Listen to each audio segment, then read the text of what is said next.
You are at the International Desk. I'm Hala Garani. Well, we have some grim pictures coming in from Haiti. The bodies are literally piling up on the streets in some cases. Ivan Watson is there in Port-au-Prince. What are you seeing where you are, Ivan? Hala, it is pretty devastating. It seems as you go uphill into this city that the damage gets worse and worse, and the bodies are piling up. I've counted at least 41 corpses laying on the sidewalks outside homes with sheets draped over them, in some cases what look like entire families with mothers and children. The damage extensive. You have multi-story houses just pancaked, leaning sideways. People still digging through the rubble. I saw a body pulled out of one destroyed building where a backhoe was working. And the people of Port-au-Prince are out in the streets right now. They're walking around. The families are sitting right outside their homes on the sidewalks, laying in the street, clearly too terrified to go into their homes for fear that another aftershock could hit and they too could become casualties of this disaster. Hala? And are rescuers at all able to help people right now? I have to be honest, it just looks really overwhelming right now. I've seen a few police moving around. We just saw a police truck move past and it had an injured man inside and the siren was blaring.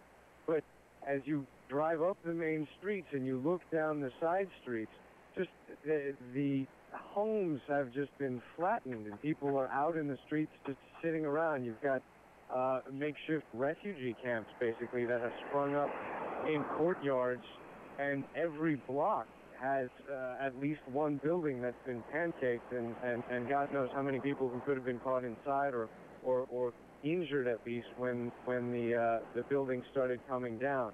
So no, I'm not seeing signs of any concentrated rescue effort along the way. Just a lot of devastation and people just kind of walking around looking dazed, clearly not wanting to go back into their homes, Hala. Well, those who did survive, do they have water? Do they have food? Is this something that in a couple of days is going to be a secondary disaster? Well, that's a good question, and I'm looking at several families that are just laying in the sidewalk right now outside a kindergarten. And you kind of wonder, what are they waiting for? And there really is no answer, because I'm not seeing any organized distribution of any assistance right now. Just people kind of trying to get out in the open, staying in the open, and sitting and waiting. What exactly are they waiting for, Hala? Well, somebody's eventually got to bring some kind of water, some kind of shelter to these people who are sitting out in the open right now. Everybody I've talked to say they spent the night out in the streets, out in the courtyards, outside of churches. And really, I mean, you see gas stations that have been toppled over, half a church that was collapsed. These are just really kind of overwhelming. And the fact that nobody can even come to pick up the bodies right now, Hala, just gives you a sense of how wide scale this disaster is. Ivan Watson, thanks very much. Part of our team of reporters covering this story for us from Haiti.